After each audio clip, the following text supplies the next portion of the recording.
دوست دارید یک کوکوتره خوشمزه درست کنید با تمام نکاتش؟ پس با من همراه باشید. تره ها رو پاک کردم، بالا و پایینش رو تمیز کردم، بعد شستم، دسته‌ای کردم شستم، بعد از شستن گذاشتم آبش رفت، حالا خوردش میکنم.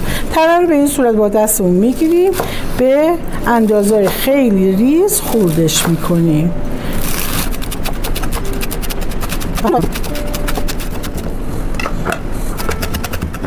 من 3 تا تخم مرغ دارم، داخل کاسه میشکنم.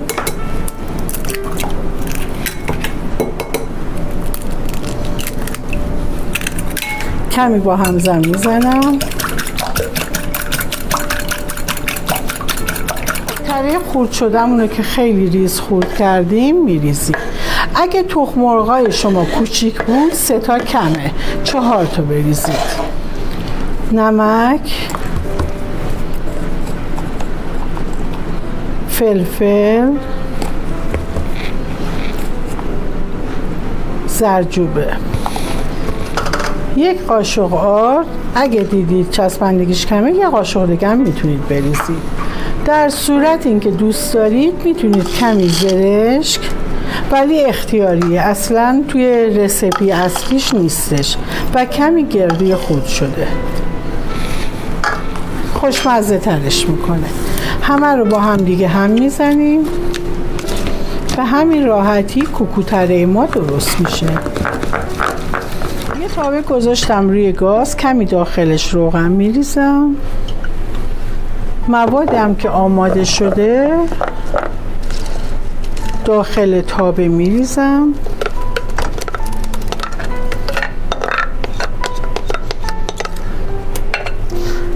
خب در تاورم میذارم تا وقتی که روی کوکوی من سفت بشه، بعد اون موقع برش میدم.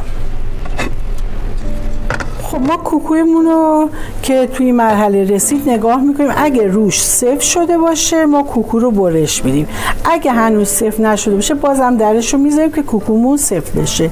توی این مرحله ما کوکومون رو فقط برش میزنیم. من کوکوها رو به این صورت برش میزنم، از هم جدا میکنم، دوباره درش رو میذارم، 10 دقیقه میذارم با شعله متوسط دوباره بشه. من بعد از 5 دقیقه، چون کوکوم خیلی ریزه، 5 دقیقه درش رو برداشتم، کوکومو برمیگردونم. فقط علامت مهم اینه که کوکومون سفت بشه، برش بزنیم وسطش رو، که بعد 5 دقیقه دوباره میذاریم رو حرارت، بعد برمیگردونیم. الان کوکو رو من برمیگردونم.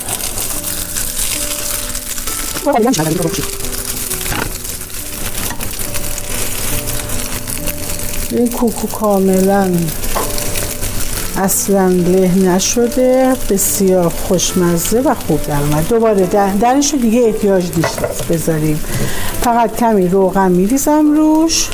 با در باز 7-8 دقیقه دیگه میشه. کوکوتره خوشمزه ما آماده شده.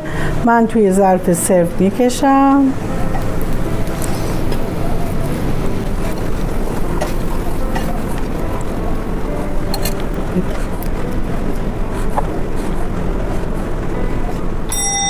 کوکوتره خوشمزه ما آماده شد، با تمام نکاتش گفته شد.